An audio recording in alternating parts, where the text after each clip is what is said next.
Hi, welcome back to Future Past. And once again, we have Vishal with us. And before we continue the conversation, for those of you who have missed the first part of the podcast with Vishal, I really urge you go back, look it up, because you will get to understand his journey so that you'll be able to connect to what we are speaking now. Because it's always good to understand where they come from so that you'll be able to understand why they're doing what they're doing today. So, with that, uh, thank you for supporting Future Fast. And if you're not a subscribe to Future Fast. And Vishal, once again, uh, welcome back to Future Fast. And thank you again for making time to be here. Oh, it's a pleasure always. Like it was very great talking to you last time, and hopefully this conversation is going to the same pitch and same energy level. Thank you. So, Vishal, why Ukhi and what is Ukhi? Okay, so we call ourselves as a material science company. So we work in cannabis space. We make textiles and biomaterial like biodegradable plastic out of hemp. So, like as I was talking and we were talking in the last episode, like hemp grows almost everywhere in India. And it's a natural plant. It grows just like, like grass grows everywhere. It can grow in almost any part of India, and it does not need much inputs also. So we make textile which is sustainable out of him, and also we make bioplastic. The story behind the name is very interesting because it comes from a village in Uttarakhand. So uh, as I said in my last podcast, uh, I used to live in Australia for some time, and then when this idea of hemp came, I started traveling in Uttarakhand. So I traveled almost every village in Uttarakhand alone, like for 2 months. Like I was in car traveling one village, two villages, staying in villages, and travel in the entire range of Garhwal and Kumaon. So that time I was also running my IT company. So when I was staying in Ukhi, because Ukhi is a religious place, so everyone knows Kedarnath. So when the doors of Kedarnath temple closes, the god Kedar comes to Ukhi, and he lives Oh, there. I didn't know So this part. yeah. So a lot of people don't know, like nine. So even I did not know. So because I wanted to go to Kedarnath, but it was winters. God was residing in Ukhi, so I went there, and from there, luckily I got to know about an organization which was working. Sorry, So one quick just few years before, distraction. Sorry, one quick deviation. So, if the god resides in Ukimut during winter, what happens in summer? Is the Ukimut shut he goes to so that Kedarnath. people? So Ukimut is shut for Yeah. 6 months, is it? No, it's not shut for 6 months. There are other gods also in a smaller temple in the same campus, so you can go and Okay. see. But the main thing, the Main that deity is, goes to Kedarnath. Yeah, as main in deity goes to physically they Kedarnath. move the deity back and forth, or it's believed that the deity, the energy of the deity comes here. How is that? No, no, no. It physically moves from Ukhimat to Kedarnath. So Oh, okay, Uttarakhand is really a okay. place of God. Uttarakhand is known as land of gods, and it is really because the culture, the rituals and things they prevail there. Their people are so devoted to all those things. Like they take the deity with them. Goes to on foot too, and then he lives in Guptkashi for a day, and then he moves to Kedarnath. So it happens physically. A lot of people walk with that procession, and then he goes there, and then the Kedarnath temple door is opened by some, like sometime Mr. Modi and all. So it happens physically, and yeah, you can Okay. find a lot of like this in Uttarakhand. Interesting things, Hmm. yeah. Interesting. Okay, sorry. Yeah, please continue with. Uh, So near Ukhimat, I think it was the first time in Ukhimat I decided that I will be leaving my IT job and I will be working full time on hemp, because when I was living in Ukhimat, I came to know about a village near that is called Lamgondi. So it became very famous sometime back in 2013 because during Kedarnath flood, like when you remember the flood came in Kedarnath and Uttarakhand, Yes, yes. lakhs of people died. So Lamgondi is a village where a lot of that is the village of priest. So all the priests used to go to Kedarnath, and when that thing happened, a lot of almost entire family were wiped out, like the men in the families were wiped out, and the village the village that time was called the village of widows, because almost every household lost their men, even children also, because children used to go with their father to Kedarnath, and when that disaster happened. So so when I looking at those all the things, the poverty, the problem in the Uttarakhand, I also saw a lot of other things, like I saw thousands of villages being abandoned and becoming ghost villages. So all the things suddenly dawned on me. At one day, I was living in Ukhi mud, and I decided, no, I'm not going to work for like continue this IT thing, because I'm just going to go full time into this and make this entire Uttarakhand very prosperous, and you know give jobs to thousands and thousands of people through by like promoting hemp, because it comes naturally in this place.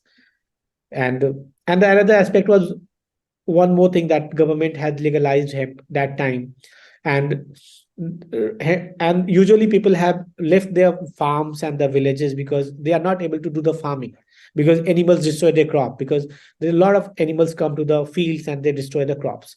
Hemp is not destroyed by animals, so a lot of advantage were there. So in the Ukimat, I think the inspiration came that now I'm not going to do anything else. I'm just going to work for the people so that I can make their lives better. And No, just I was telling curious, you, what kind of wild animals are there in Uttarakhand?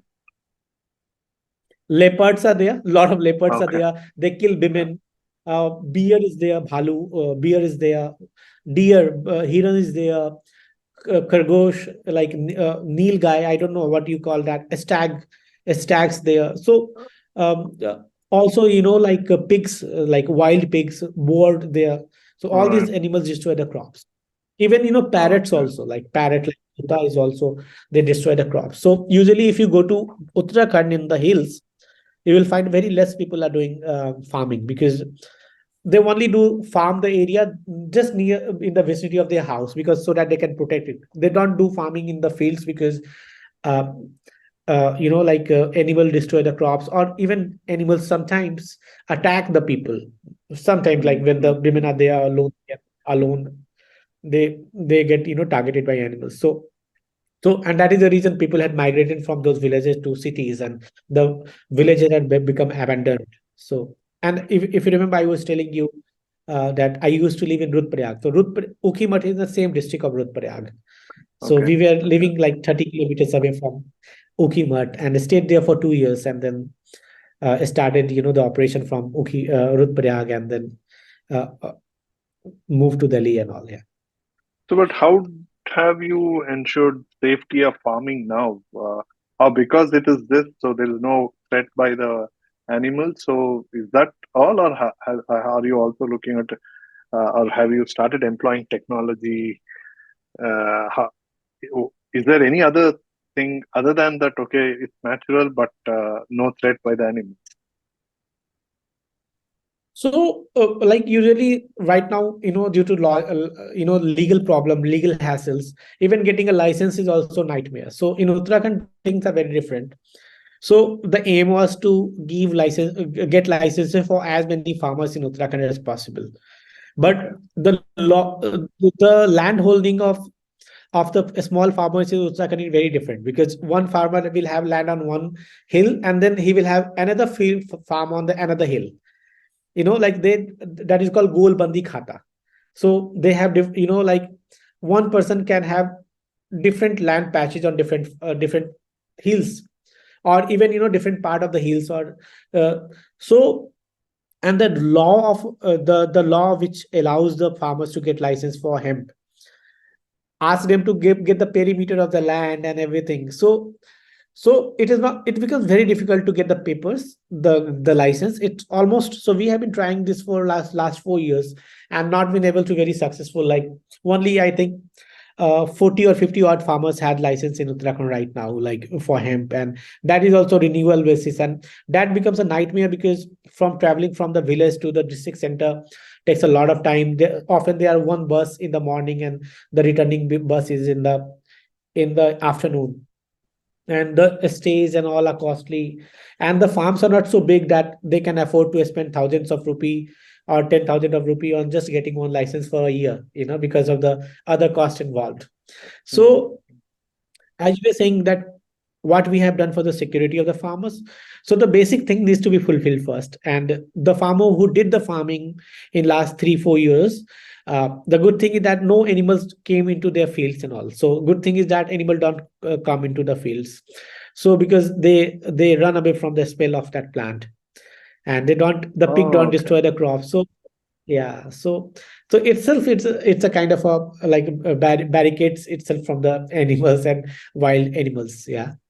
So And how has the license situation changed now that you said it's become easy or it's become legal?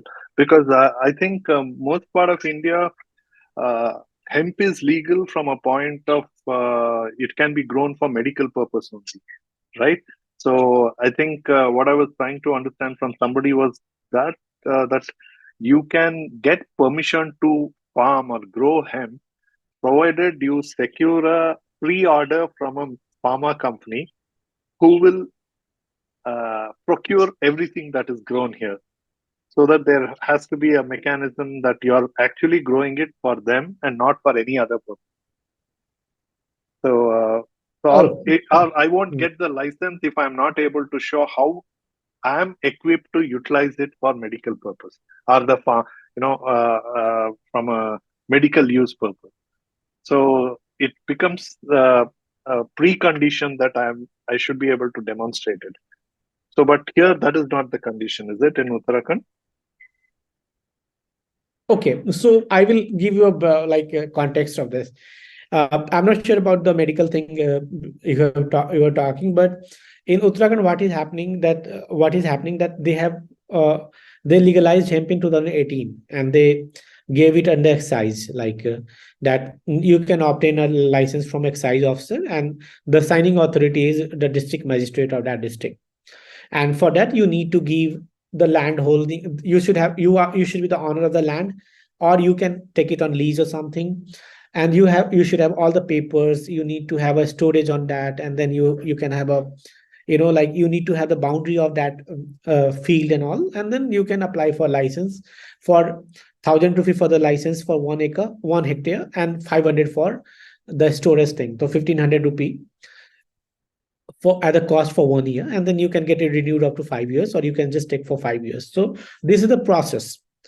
But and then sometimes, to make the things like sometimes the excise officers ask for, okay, if you have a buyer who can give you a letter for buying your hemp seeds or hemp stem, because in Uttarakhand only the seeds are allowed to be sold by the farmer, and the stem, not the leaves, or not the flowers. The medicinal thing you were talking about, That I would don't be have any these much. two.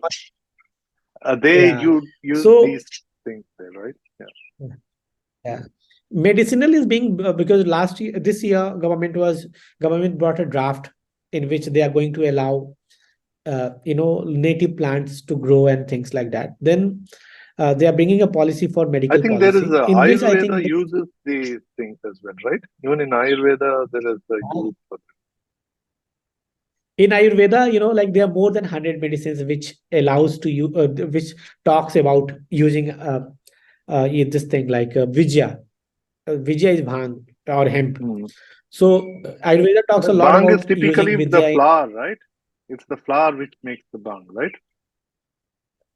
So it depends where you are referring to. Usually, people refer the flower as the bhang, Or the even leaves the as the leaves. bhang. But Uh, the leaves yeah, are but grounded usually and the used. That.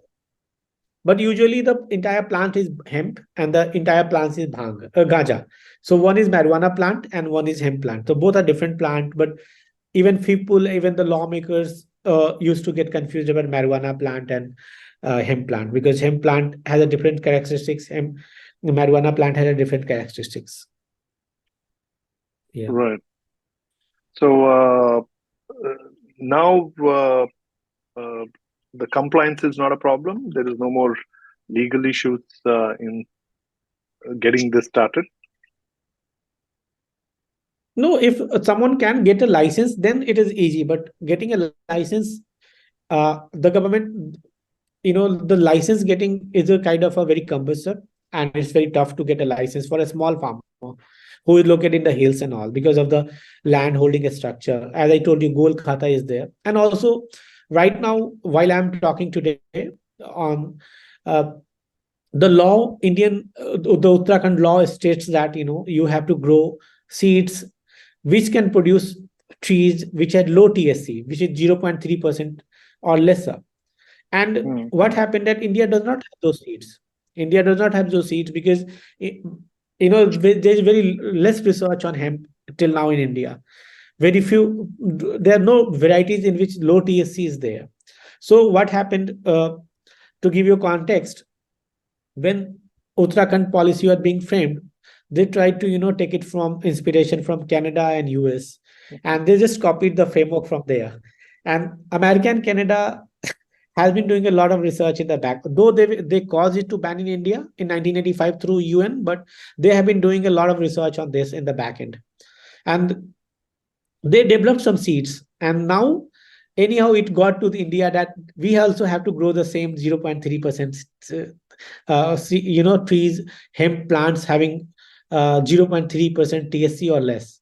So that seed is not available. Now what happened that all the startup who are in this space, like they're trying to work on that, do research, but research is not a one day thing. It takes a bit of time, and it is a longer No, thing. but is there So no here lobby India. group that can go and make a representation to government and say that stop looking at US and Canada, look at India as in.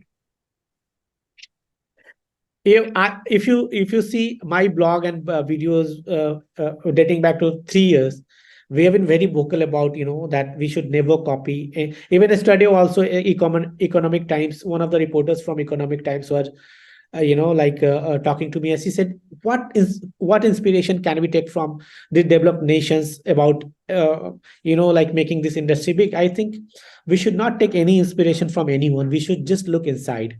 And because we have so many hemp varieties and cannabis varieties in India, and that can be groundbreaking. And why do we need genetically modified seeds, or why do we need engineered seeds? We just can grow seeds which had come from millions of years of like evolution. Why do you need to interfere the seeds every time? And then I gave her some examples that every time it happens, Western countries come. We used to eat like deshi chicken, like Indian chicken. Now they pushed us like poultry farm chicken, a lot of things. Even in the cow also, like they pushed Jersey cow, and then it became a failure, and then they are looking for gear cow. So I was Yeah. saying we need to look inside, and we don't need to take reference from India, and we can ourselves, our Indian companies and youth can make it very successful. As far as lobbying is concerned, we have been doing a lot of lobbying. Other institutions like Boheco, Bombay Hemp Company, and Mm-hmm. uh, all these people have been also talking to government. I have been very vocal about this. Even if you see, listening to me talking on MSME Day in Bigyan Bhavan on a national platform, I was telling the MSME minister that we should work on Indian hemp, not on getting hemp from outside, because then only we can prosper and give Correct. equal opportunity to our farmers. Yeah.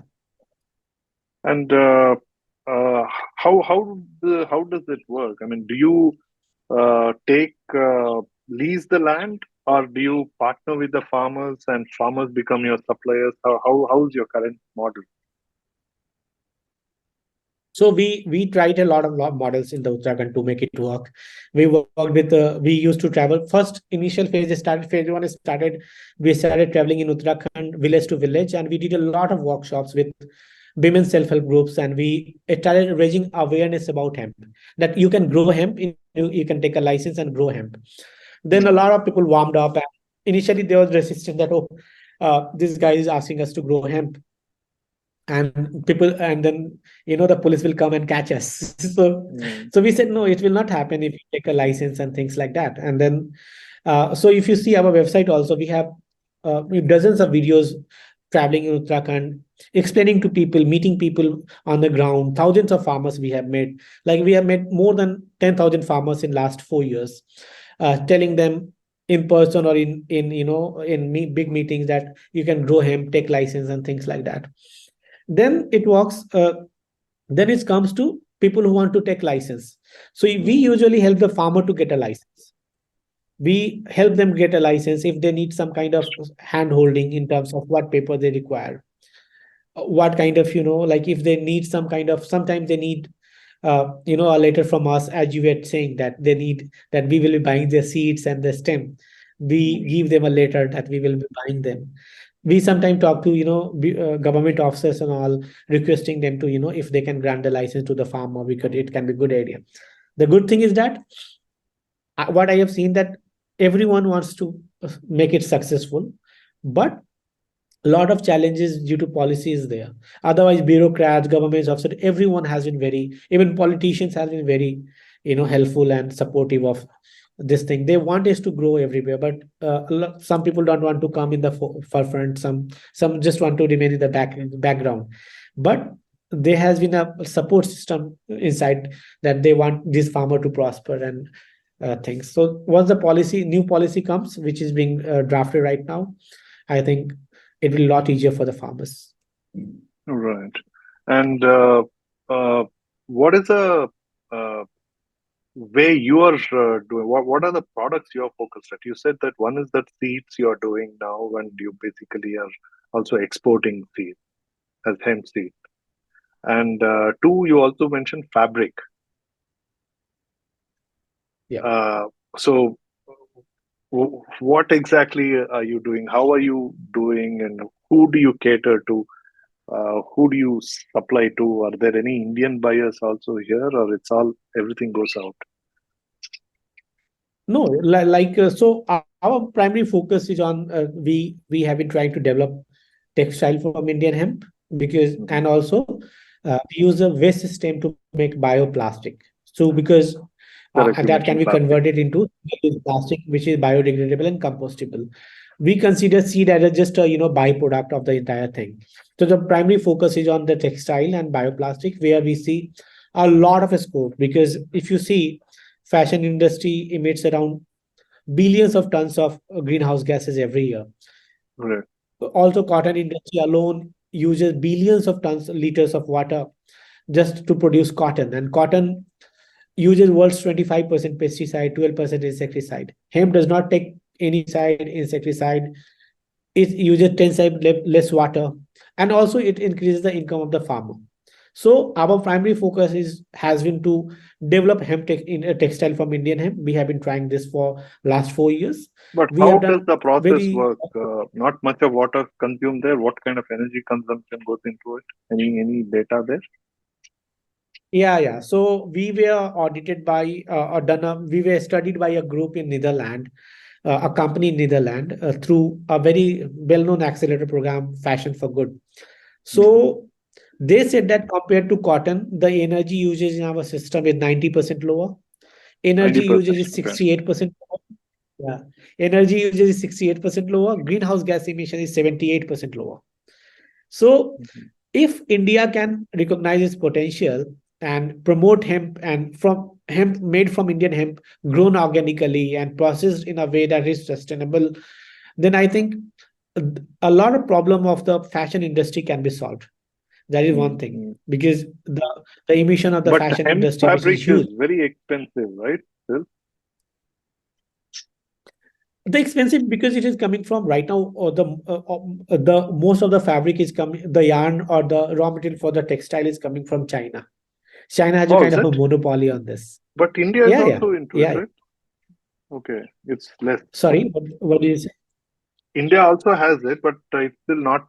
sufficient. You're saying it's still very It, less it's number. not very small scale and very small, Mm, and it is growing though. It is growing though because mm. I told you it took us 4 years to just to get to a level where we can produce some smaller quantity of fabric. But plastic from Indian hemp, we are totally doing totally from Indian hemp, and So when you say which is also plastic, what biodegradable. kind of products are we talking about here? So our focus is on single-use plastic. So if Okay. you know, like 99 countries have banned single-use plastic around the world, like Right. partially or fully. India also has, like putting a lot of restriction on single-use plastics. So the raw material for the single-use plastic, which is biodegradable, is coming from China, coming from USA, coming from Israel, and coming from Korea. So we are developing that raw material which can be melted and converted into single-use plastic, which is biodegradable and compostable. So we will be making the granules for the single-use plastic, and we have successfully done pilot with international companies, Indian companies, and all. And yeah, Right. And where is this located out of? we work in with the farmers. We work in Bageshwar. We with farmers. We work in Mukteshwar. We Pori. So are So you in able almost to every process it at the farmer level itself, or it's not that you pick up no. the produce from the farmer into a factory? So you're doing it completely distributed.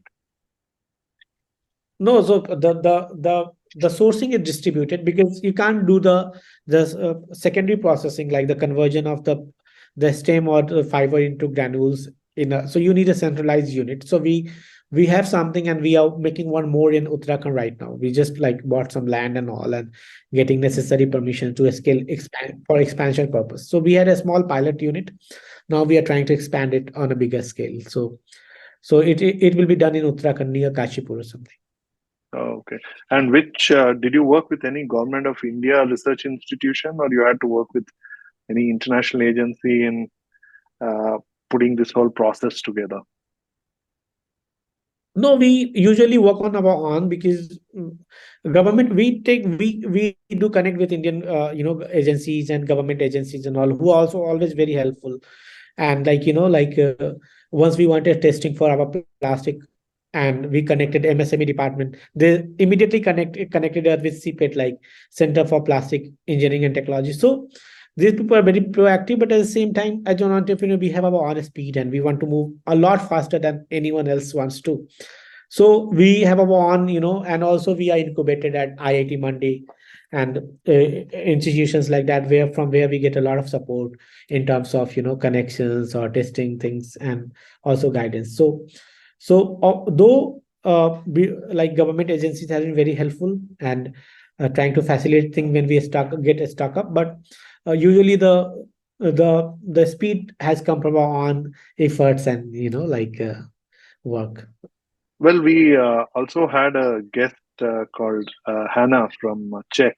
She's a hemp Yeah. farmer and a hemp entrepreneur who runs a Czech hemp organization as well. And he was talking about it. So, for the users, for the listeners and audience, do look up Hannah's podcast if you've not heard it or seen it yet. So, she talks about various use cases, including for construction sites and all that. But one comment she made that she actually had even come to India. I think Himachal, Uttarakhand, some regions she went around, and even Madhya Pradesh, I think. And she was telling in the podcast, I think she says, I think it was on record that she said that the reason she didn't go about setting it up because she found herself, the government folks seeking bribe to facilitate her to set up. So it is a possibility because she said it was her experience. But what's your take on that? I mean, what's your experience on that? Do you see that kind of a challenge here? Government folks seeking, I mean, primarily corruption, she said, right? Bribery and such to give you license or facilitate things. What's your experience on that? I will be very honest with you. I have seen the uh, we never faced such kind of problem. Like I have been working in Uttarakhand for last 4 years, 4 years, and we have uh, talked to people from the ground like Patwari to the DM to the OSD of the CM. Even the some we met some politicians also, and we met in a very private setting. But honestly speaking, I can vouch for it. No one ever asked for a single penny. People has been very helpful, and they really want, because there's a very different kind of energy right now on Nanju in India. Very different kind of energy. I will tell you, I have seen the worst of the world, because you remember, you can imagine a time in India, in Bihar, when the Congress rule was there as a center, and the Lalu rule was there in the state of Bihar. It was all a criminal state.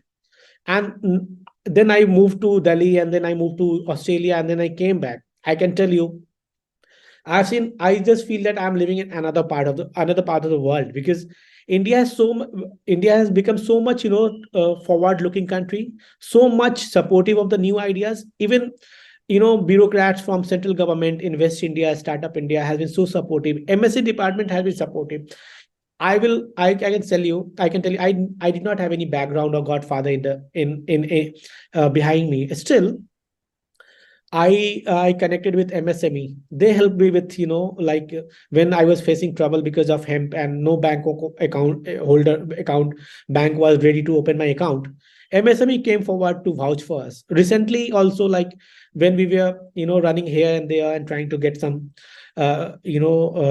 permissions from government, I was thinking, oh, these people are making hard for us. But when I talked to one of the undersecretaries, they said, wow, like, no, I shown in the paper that we are not asking anything out of the box or anything. It's just on the paper, FSSI recognizes him.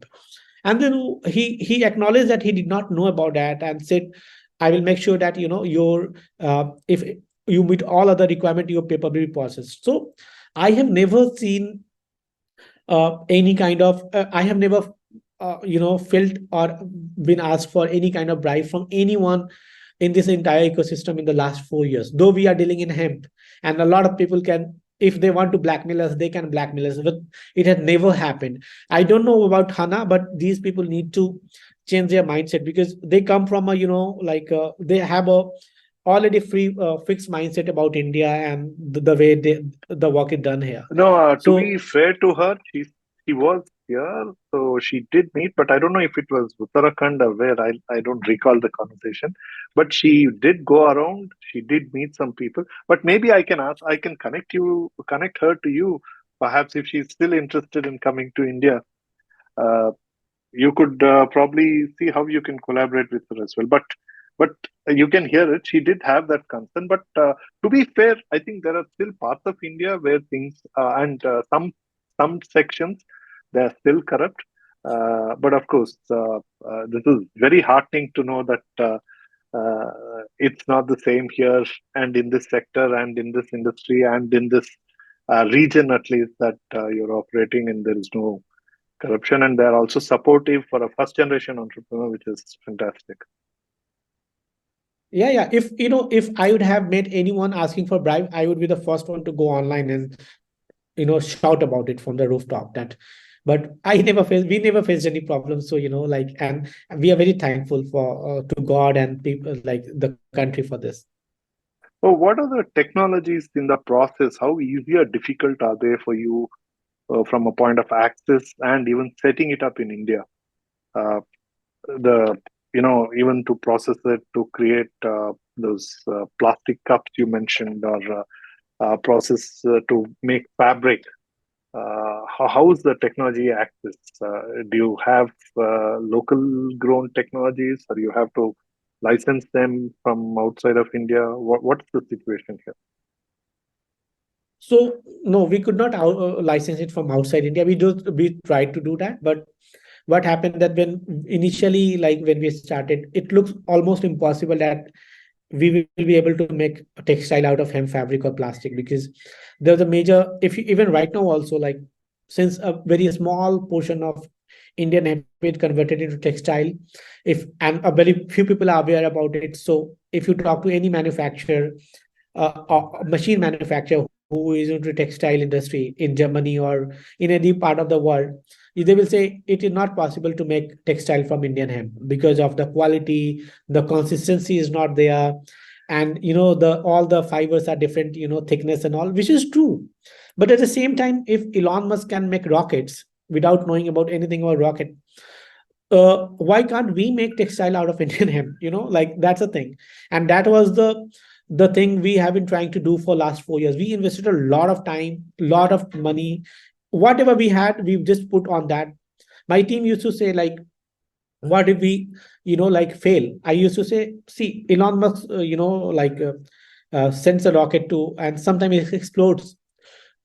Risk is there, always risk will be there, but we are not doing something on that scale. We are talking about a very small scale. So it is possible, and it is possible because, and it can be. So we have been trying to do. Luckily, we have a small team which is very, I can say I've been very lucky and fortunate to have a gather a very world class team around me. So we had some people who had done work on hemp for last 20 years, as an academic thing. We got them on board, and then we created a process which can use very low energy, and the entire process is sustainable. So on the growing side, we always maintain that we will not use any organic fertilizer, we will not use any fertilizer, we will not even take out water from the ground, only we will rain fed. And on the processing side, we ensure that the entire processing is very sustainable. So for that, it took a long time to do that. It almost took us 4 years to do that successfully. We failed many times, we lost a lot of money. uh, I can say you that the only thing which we have succeeded in the last 4 years to fail very fast, and finally we made the textile. So the process is uses very less energy or less water, and also the emission is low, and no toxic chemical is being used, because at the processing level, if you see world data, fashion industry emits around 25% of the greenhouse gases and uses a lot of harmful chemical. So that was our mandate, that we will be doing that. So the getting the technology was not easy. We developed it our own self, and now we have the capability to demonstrate also. Just recently, we signed a $2 million worth of MOU with a company in Netherlands. They came here, they visited our hemp farms, they visited our the places where we are processing the fibers and things, and they saw it. And then, so till now also, it's a kind of a like a unbelief among people that from Indian hemp it cannot be made, because the machines and all has been made according to the European farming, or the North American farming, where they just grow one monocol, one kind of plant grown in the US and all, and then they process it. As far as plastic is concerned, my co-founder is from Plastic, Mr. Sandeep Tyagi. He's a very renowned guy in the plastic and polymer industry. He was GM in a big company in Nigeria, and he's a pass out of a very famous college in India that is called Hardcourt Butler Technical University. So we have been working together on this, and I also come from a science background, so kind of science innovation and all. I love that. So so we successfully finally made the single use plastic, which can be made into plastic garbage bags, which are biodegradable. So now we want to set up a bigger plant for production of that, because we already have orders like interest or hundreds of, like, at least $50 million, like around. It's a lot of amount in Indian rupee. So we are trying to Right. set up a big factory. And how is the access to capital with your businesses? Both of the things you talked about involves a lot of R&D.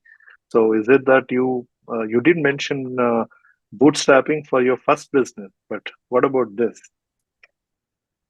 So it is also bootstrapped, Nanju. Like, it is bootstrapped, but we have been fortunate that I learned a lot from my last company. So I know how to survive. So when people talk about becoming a unicorn and things, I say I will love to become a cockroach, in which never dies, even in the nuclear war. Also, it does not die. So the place from I come, I come. It is good for me to become a cockroach, not to try to become a unicorn without the horns. So the aim is always to be profitable, and at the same time do innovation and scaling up. So In lockdown, we started our business. We did a very good revenue, and we made a lot of profit apart from that. That is Also, I selling use my seeds, is saving it?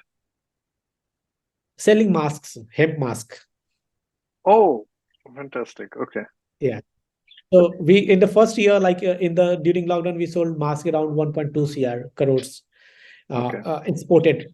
So we made money from that. Also, I had a lot of savings. So used that. Last year, IIT Mandi believed in us, and we are very thankful for that to them. And through a very reputed program, SDFC Parivartan scheme, like that is a program by SDFC Bank, which recognizes startups which are working really on the ground to increase the livelihood of the farmers or do social impact company. So they gave us a grant of 25 lakh through IIT Mandi, and we got that grant. So that was also helpful in research and development. So Mhm. our own savings, saving from our operations, and this government, this IIT's grant helped us to do all this research and development and come here. Right. And now that you're ready to, you're getting into the scale production side, right? I mean, is it uh, the banks, traditional banks that you're looking for funding from, or are you looking at the international venture capital firms? So okay, so I missed to answer your question. So access to capital is difficult in India in manufacturing. So Mhm. we have been, part of, as I was telling you, we are part of ISB or IIM, even, like IIT. So usually BC people want to look at a capex light investment, like, and ours Right. is a capex heavy investment. Everywhere I go, I often hear this story that uh, they want to fund us. We have an amazing team, but the only problem is that, like we are a very capex heavy business. And and they often say that if you outsource it, we are ready to fund you, kind of thing. We said no, like because I think the value creation can only come from manufacturing. You can sell, but what will you sell if you don't have a Vishal, just manufacturing in the to back? understand the ecosystem. So, if you outsource means, do you have people in India who can make the fabric for you, who can also make the cup for you, while you just supply the materials? No, so unfortunately not. But this kind of advice comes from the investor. Then you have to So, do a outsource it to lengthy where talk that then? Outsource it to China? no. So they think that this is plastic, so it can be, like done on the same All right. machines Okay. on which So, the right, right.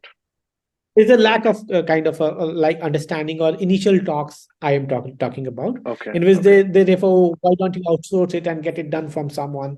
So there are Right. many. So like every industry, even Apple or even Coca-Cola, they initially set up their own factories and then they start outsourcing when where they have a working model of themselves. So, and we were always adamant. Right now also I'm very adamant that we will set up our own manufacturing, uh, and hopefully we Mm. will become one of the largest companies in the world in hemp textiles and bioplastics in hemp. Like, and because India should lead this time, because this is the only industry where I can see that we are at par with other nations, like emerging thing, and I'm very Mm. bullish on this. So the access to capital is difficult from the typical VCs, but there are people like banks have supported us. Banks have given us a credit line, which was also very first in the India, like from getting it from a bank for hemp business. So, and right, we will be taking some debt route, and at the same time, we are looking for equity.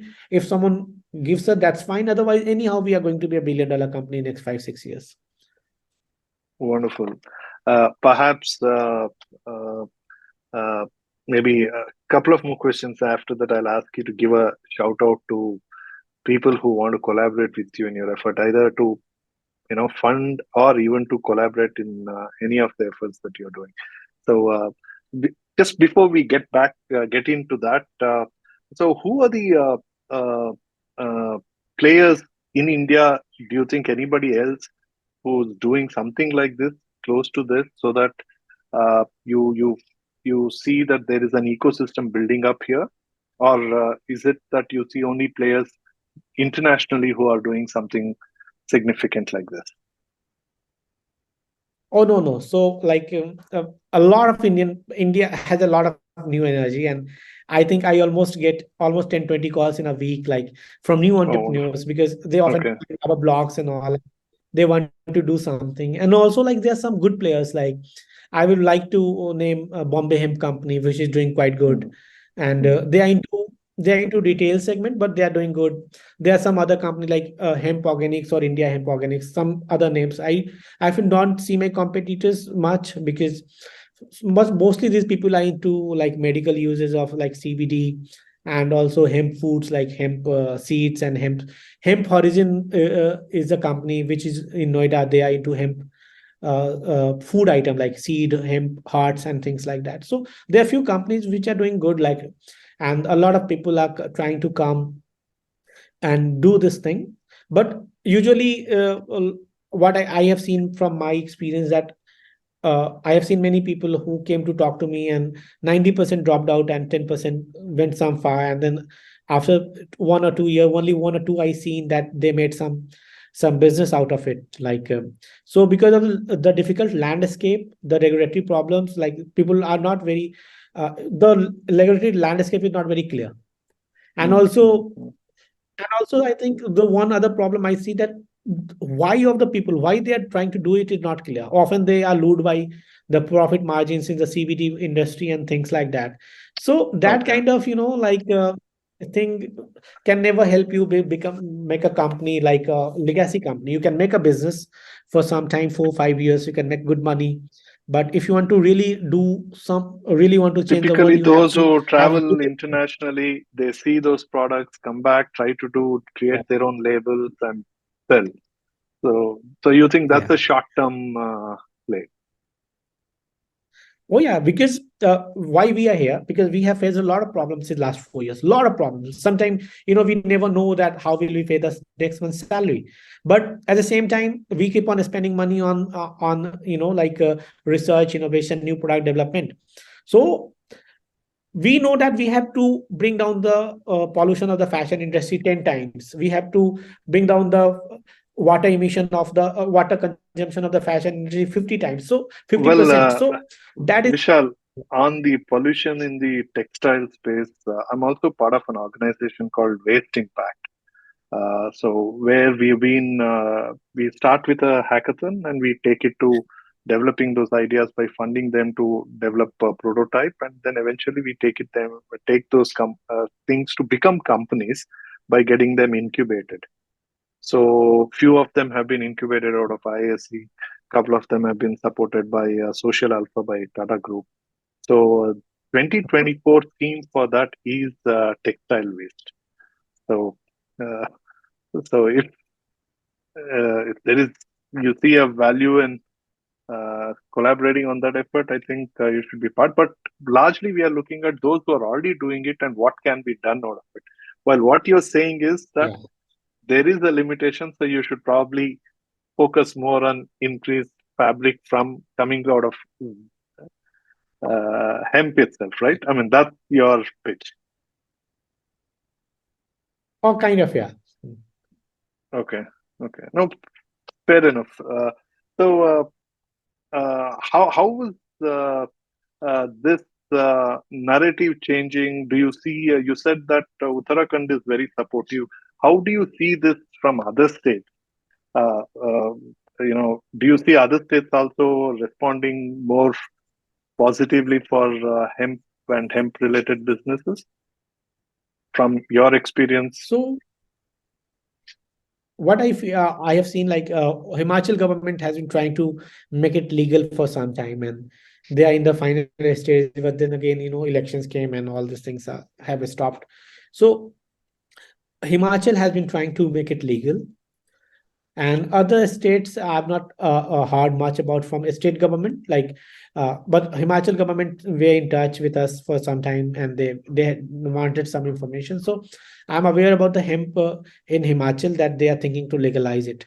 But at the same time, when I saw their draft, I told them that you are going to make the same mistake as Uttarakhand made, and the all the TSC thing and all, like all the same copy paste kind of thing. Hopefully, uh, because they are still in the discussion phase, they will not repeat that mistake which was done in Uttarakhand. But Apart from that, I believe, I don't know, I have a hunch that this government of central government is very proactive for and supporting new ideas. So uh, if anyhow they learn about it, and if they take some step, it will be much easier to legalize it on a national scale than a state by state scale. Because I have met some ministers, and I requested that, it's such a good plant and it can really help poor farmers and all, and it can increase the income of farmer by 7 to 8 times, and why don't we do that? They said, I can support you privately, but I can't go and speak about it, because in the past I have openly condemned these ideas. So they don't want to talk about hemp because they might be attacked by opponents or oppositions or people, or maybe misunderstood. So I think there should be one visionary leader we need at a national level, who can vouch for us and who can make it, try to make it, support this idea and think long term vision. Because India was a world leader in natural fiber textile 200 years back. We used to export 80% of the natural fiber from India, and then cotton came and polyester came and destroyed all these things. So So, what if was some the leader natural comes, fiber in your data? What natural fiber was India exporting there? if you not you might not believe, but India even used to export hemp also. Like hemp was a I have traveled to very distant village in Uttarakhand, and I have seen. I met a guy, old man. He was almost 90 plus, or 100 year old man, very old man, but he was still fit because he was in a Himalayan village. So they are very fit and active. He showed me clothing made out of hemp. So there are many clothes. Even see, cotton also is a natural fiber. Problem is that the now most of the seed which is being grown in India, the cotton, because India is the largest producer of cotton. India and China are the largest producer of cotton. So India grows genetically modified seeds, and all these companies like Monsanto and all control these seeds. So when you use a genetically modified seed, you have to give a lot of input in terms of pesticide, insecticide, water, and then it becomes No, a nightmare. see, essentially they were genetically modified so that they can sustain this attack by the pests, right? So uh, they were primarily built on that, and today 90% of cotton across the world is genetically modified. Uh, so, Yeah. which is okay because see, most of us still need. I mean, till the time we get to a point where hemp fabric becomes substantially big in number and low in cost and easily available, you still need, you need clothes. So cotton is still a reliable source. So we will still have genetically modified to. I mean, and honestly, I think even for food, we need genetically modified seeds because we still need a lot of food grown. Even though the world grows, substantial amount gets wasted, and if we don't waste, probably everybody will get to it. But the reality is different, right? I mean, people, those who waste, they waste. We cannot bring the wasted food and feed people, so you still need fresh food. So we still need genetically I modified think food. I think I differ from you on some places here, because see, as you said, people need to wear clothes. But if you see the data, and if you see the data of US consumption, and so US consumes, if American consumes around 700 clothing in a year, like they use more than, like there's so much overconsumption. So if we don't overconsume, even sustainably, we consume a lot of thing can, because we are very in world should be very No, grateful to India I that agree we. on the consumption side, but point is this, of course, in Africa it's a big market, right? They actually bring used clothes out of US and they are sold in Africa. And what I heard was that, or I even read, is that the clothes from US are brought to India, they get processed, they get processed, Mhm. and then they go to Africa and sold. So they actually That's So India is probably the new clothes are made in India, sent to US, and clothes are again picked up and brought to India and repurposed. I mean, wherever button is done or whatever, they fix everything and discard totally what can be recovered. And then again, the new lot is sent. and they go to Africa. So there is this supply chain established here. So see, one is that however uh, unhealthy from a ecology sense, uh, it is a reliable economy, right? I mean, some people who cannot afford are able to afford, they are able to get, uh, but at the same time, it is not possibly sustainable in the long run because we are also burning a lot of fuel in moving materials around like this. But to disrupt this, it's going to take a long time. Yeah, it will take, but someone has to take No, move no, I'm forward saying and we definitely need the hemp effort, but it's not going to change this existing system like this because yeah, it needs to get to that distance in time. But one yeah. more thing, just to step back into your argument on the policy side, where they want it to be matching a certain percentage of what is the expansion of it? TSC, TSC, what is the TSC, expansion? yeah, Some chemical, tetrahydrocannabinol. yeah. Yeah. So I'm not getting it again. So, but TSC, you can call it somewhere, TSC. TSC. Yeah. So somewhere it is good for Indian businesses who are on it to focus on getting the percentage because that opens up a mature markets like US, Europe, Canada, Australia, and all, right? I mean, if at all we are able to align to that, because at least businesses who are in India can, if you are able to keep up with that standards, make more money while you can funnel that money to do the R&D and come up with other products. But it's it can be a supportive ecosystem rather than changing the rule fully to say that lower down the standard. Because if we do lower down the standards from that THC percentage point of view, we possibly will have more entrepreneurs. But at the same time, somewhere a big market will be lost, right? For from an entrepreneurial perspective.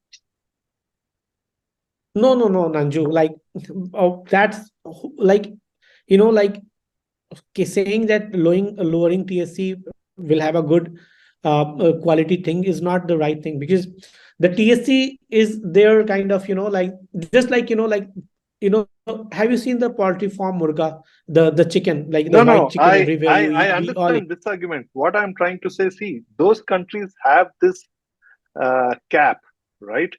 So they have a cap Yeah. from an entry point itself. So if you No. are So high, here the thing is, please. so I will tell you. So the policy which says that you have to grow a plant which has lower TSC. So that is on the growth side. But the from the if you talk about the market, because you are talking about the market, so fiber from a plant which has a low TSC, lower than 0.3, or it has a higher TSC, say 1%, it will not impact the clothing which is made out of it. It will not impact the plastic which is made out of it. So it does not impact the quality of the product at any rate. That's one thing. The second thing is that No, no, not on the in quality, but initial from their decision to buy. That's what I'm asking. Will it not have an impact, you're saying? I mean, those countries will no, not because boycott the product coming out of India because they're grown with higher THC product? no, no, because in the fiber there is no TSC. In the stem there is no TSC. TSC No, only no, comes into the understand. But leaves. will it be a limiting factor for getting an entry into those markets? That's all my question is. It will No, not no, have a that is problem? not an entry. No. It is only a problem for the farmers because the farmer does not have access to those seeds. And if India continue to go on that path, we will have to import seeds from No, other countries. I got So that we will. argument. It is a fair argument. Only thing I'm saying is that Yeah. if it is done otherwise, will this market be still available for Indian producers and entrepreneurs? It will still be available? Yeah, yeah. We it is we are still doing it. We are doing it. So that is not a problem. Like, even I grow Oh, a okay, okay. plant which is a plant, I can still make textile and plastic out of it. And textile and plastic does not have any psychoactive effect or TSC. So the entire market is already there. There is not a problem. Only problem Oh, okay. that No, I if was just the trying to government understand the continues on that. logic of it. That then why should they do it? Because if at all, is there an impact on the access to market? That was my question. So if it is not a challenge for access to market, then I think it's a straightforward thing. Yeah. In fact, I have been connected by a lot of or global entrepreneurs in hemp and cannabis industry. They say that even the local breed of cannabis, hemp and cannabis, is the best in the world, but they can't access it directly because of protocols and things like that. And also, so they know that Indian cannabis, because if you see the varieties of cannabis like or hemp, it is called cannabis sativa and cannabis indica. So it all the origin came from Southeast Asia only, India, China, the Himalayan region, and then it went to other countries, and there they did research and went some No, some years of ahead, and my now recent history readings for the whole purpose of British coming to India, the East India Company, whatever we were made to read in the history was more that they came for spices. But it looks more like they didn't come for spice. They actually came for hemp or marijuana, which they could actually sell to China and take their tea. So they were not looking at India yeah, for this. They were actually looking at India to source it so that they can sell it to China, which was a big consumer, and get tea out of China, which yeah. England and European market wanted it. So somewhere, In fact, obviously, India was a source on that sense. Yeah. I if you see, I published an article on our Hemp Foundation blog. If you see, they published an article like no, published a document on Indian hemp in 1852 or something. They wrote that hemp is such an integral part of India that it cannot be removed from India. They had a big report from British Congress, like they made a report and sent it from. So I published that later on the website. So they said that it cannot never be removed from Indian thing, because the problem was that if Indians continue to grow hemp, and liquor industry was facing problem, cotton industry was facing problem, because hemp can grow 4 times in 1 acre of land than cotton. So even I replace 25% of the world's land which grows cotton right now, and grow hemp in that, I can disrupt two major industry: cotton industry or the fabric industry, and also the plastic industry. So it has Not a just that, and also the you will flower. disrupt the Yeah, freshwater industry because there'll be lot more water available. yeah, yeah. So I think, so they continuously through channels, like they have like good forums like UN and all, through that they kept on pushing. And in 1985, hemp was banned in India. Correct. Marijuana was banned in India. 1985 act, and they said, okay, now we can't grow hemp, you need permissions like this and that kind of thing. No, And but from that, the unfortunately, down. somewhere post independency, what happened is that British, when they came, they locked down other industries, right? They stopped the fabric industry of India. They wanted fabrics to be made in Europe and they wanted to dump it in India. So they stopped it. And all of hemp, they only wanted it for a consumption, which is again outside of India in China. And rest they used it as a tool to control Indian under their control. So they encouraged it. So they actually killed the industry, so to speak. So it was pretty much non existent in the post independent India, right? So unfortunately, so in 1985, when they banned it because the only output of that was people were consuming it as a drug, literally. So Yeah. so that was the unfortunate part. But yeah, I think it's really good that people like you and few more who are coming in and trying to revive the industry, though it looks like we are trying to copy the West, but it's fair enough to copy something as long as it's for the good, and we can try to find a leadership once again, like you said, that you want to get back that leadership status, which is, I Yes, think, yes, looks very we possible. And how is this Hemp Foundation taking off? What kind of membership spread do you have in that foundation from point of people from across India, or is it currently limited to Uttarakhand that you are operating in? Okay. So I was the founder of Hemp Foundation, and later on, I put a separate team, and I got out of it. So the mission of Hemp Foundation is mostly to raise awareness about hemp among farmers, politicians, bureaucrats, and tell them about the benefits of hemp and how it can benefit our nation and how we can lead the industry if we move faster. So that is the aim. And for that, Hemp Foundation and that separate team works.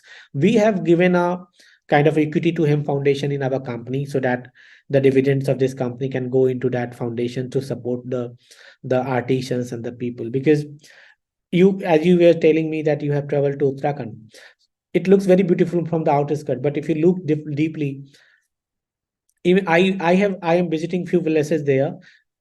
You can't reach there by roads. You have to walk there. There are no roads till now. In 2023, I'm talking about.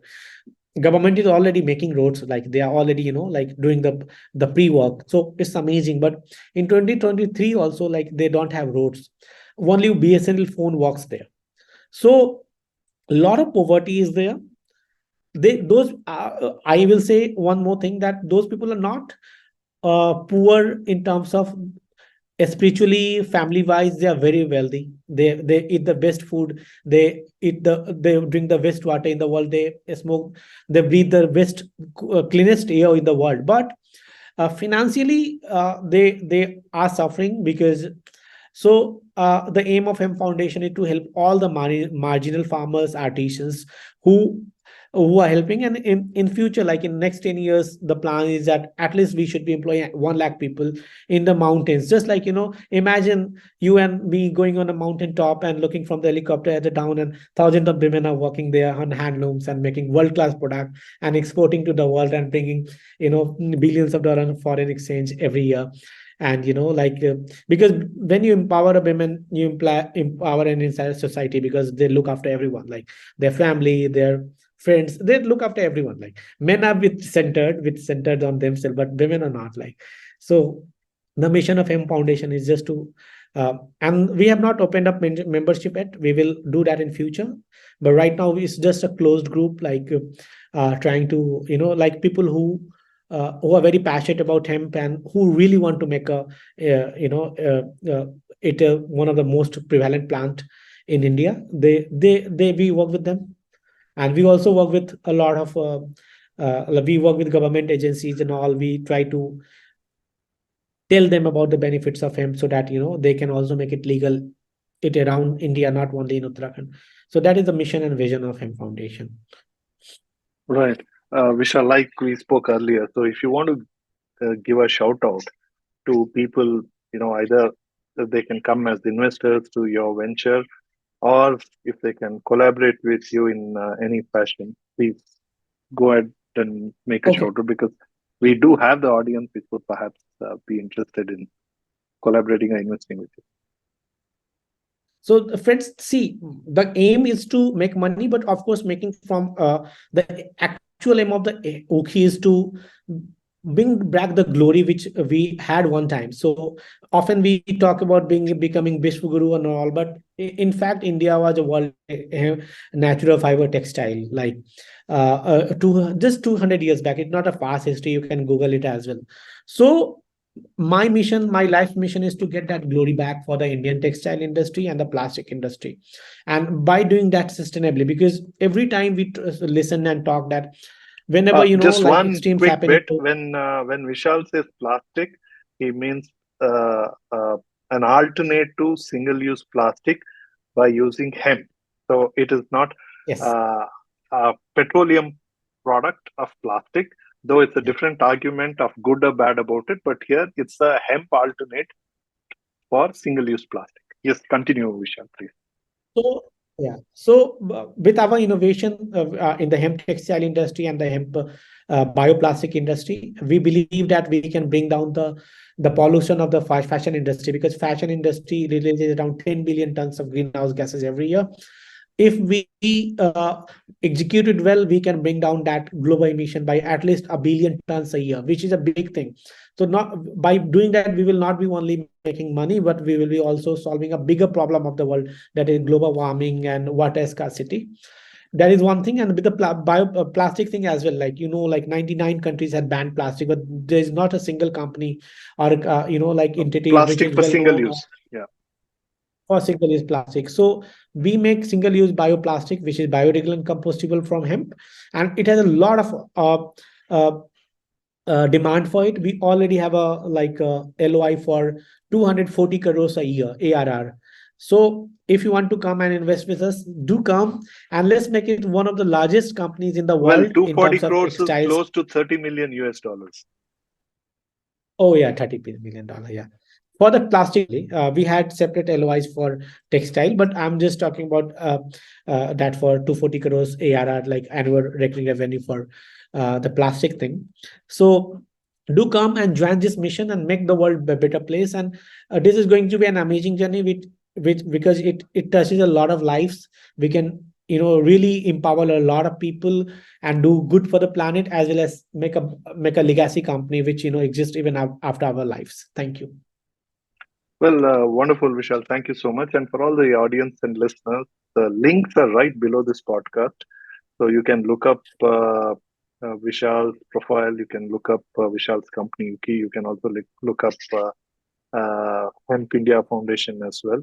So reach out to Vishal. He's very approachable. So you have any more information that you seek, and also read up his blogs. Very interesting information, even coming out of there as well. So do follow him and reach out uh, for any of it. And you can also be part of this foundation and like the shout out that he just gave. So please feel free to reach out to him. All the links are right below this podcast itself. And also do share this with all those people you think would be interested in this kind of information. And also, of course, lastly, if you're not yet subscribed to Future Fast, do it right now. Vishal, once again, thank you so much for uh, being part of Future Fast. Thank you, Nanju, for inviting me on this amazing platform. Thank you.